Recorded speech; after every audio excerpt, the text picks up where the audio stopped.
Imagine for a second that every single 80s action film ever made actually happened, and it happened to one unlikely hero, John Strong.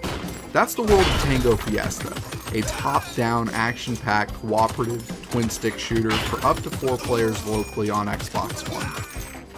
Stay tuned for a quick taste of Tango Fiesta.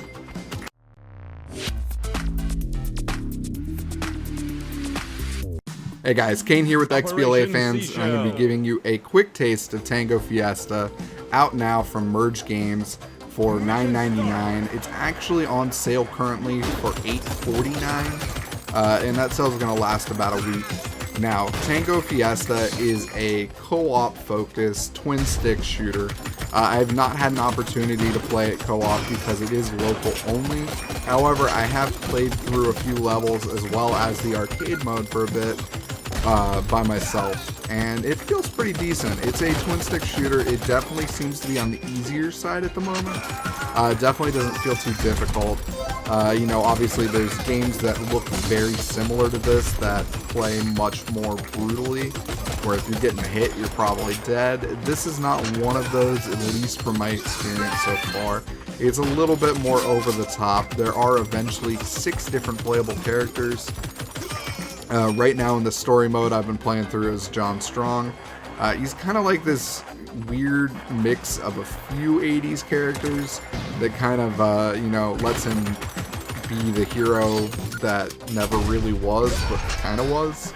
So it's kind of like the entire story is told as if it was a true story of John Strong, and he's kind of like this action hero that pretty much did everything ever.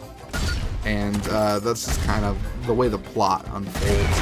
So far, the majority of the levels, you just kind of dropped into a procedural area where guys just kind of spawn, and you have to just kill objectives. Sometimes it's blown up a building or blown up a helicopter. Every once in a while, it's been a boss fight. The game has, you know, a couple different weapons. You're able to buy different weapons and unlock different weapons as you progress through the game. When you play in the story mode, you have, you know, a main weapon and a secondary, as well as grenades. And those grenades are pretty effective. One thing I think that's kind of neat is when you kill enemies, pretty often they actually have an icon over their head. And depending on what that icon is over their head, kind of shows you what they're going to drop. Specifically since most of these guys kind of spawn procedurally, and you don't normally have to kill any really to complete the mission. It's kind of nice to know, okay, if I kill this guy, I'm actually going to get something I need. Because you can run out of ammo. I've done it. Thankfully, there is a melee, and it's pretty easy to get ammo back just by finding a guy who has an ammo indicator over his head. Now, one thing that was kind of interesting is when I was playing the arcade mode, it actually took me away from the beach setting of the first story mission and brought me into like a graveyard. There were straight up ghosts and like zombies and other various things that I was fighting. It definitely changed up the gameplay pretty substantially from the first area of the story mission, which was something that was kind of nice because the enemies moved a lot faster. They seemed to take more hits.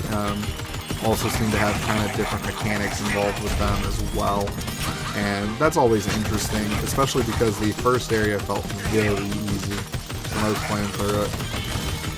Now, I definitely need to play more of this. I'm looking forward to playing it tonight on twitch.tv/XBLAfans. You'll be able to join me at 9 p.m. I'm going to be playing the game EST time. And if you guys have any questions about this title, feel free to let us know. I'm more than happy to answer anything I can. Please do like and subscribe. It helps us out a lot. There's a lot of ID at Xbox games we're covering this week, and as well as a few other indies that are coming out from other programs. And very excited to kind of give you guys those quick tastes. Later.